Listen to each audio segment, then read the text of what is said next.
भारत पे जब इस्लाम ने पहला हमला किया था, उस समय भारत की आबादी यानी उसके बाद भी सन 1100 तक भारत के अंदर हिंदुओं की आबादी 60 करोड़ थी, 60 करोड़। और 1947 में जब ये देश आजाद हुआ, उस समय हिंदुओं की आबादी रह गई थी मात्र 30 करोड़। आप मुझे बताइए, इन 800-900 वर्षों में हमारी आबादी बढ़नी चाहिए थी कि कम होनी चाहिए थी? कम हुई। हम 60 करोड़ से 30 करोड़ पे आ गए, यानी आबादी ही नहीं घटी, हमारी खेती के उत्पादन को भी कम कर दिया गया। ये आबादी जो कम हुई, आक्रांताओं ने ही मारा नहीं, बल्कि भूख से मरे, बीमारी से मरे, तमाम अन्य प्रकार की यातनाओं से मरे। विदेशी दासता ऐसे ही होती है। इस देश पे वही किया गया, इस देश पर अत्याचार किया गया, उसका शोषण किया गया।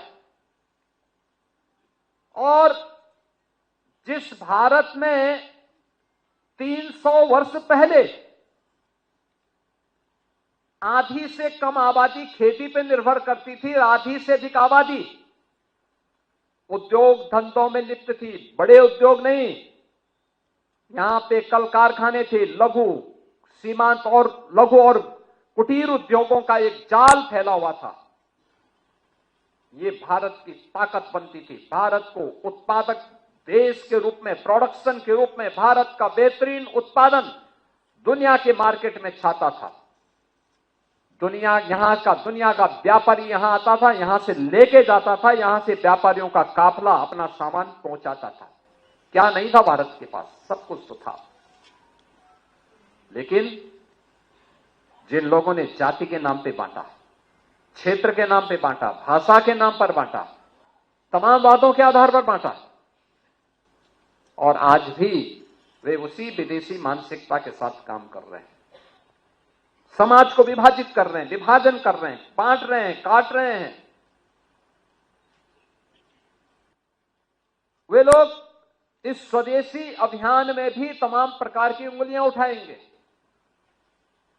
लेकिन प्रधानमंत्री जी का जो कहना है कि हम जो भी भारत के श्रमिकों के श्रम से बना हो, हमारे युवाओं की प्रतिभा से आगे बढ़ाओ, वह कोई भी उत्पादक जो भारत की धरती पर भारत के उद्यमी, भारत के व्यापारी, भारत के श्रमिक, भारत के युवा, इन सबके सामूहिक प्रयास से आया है।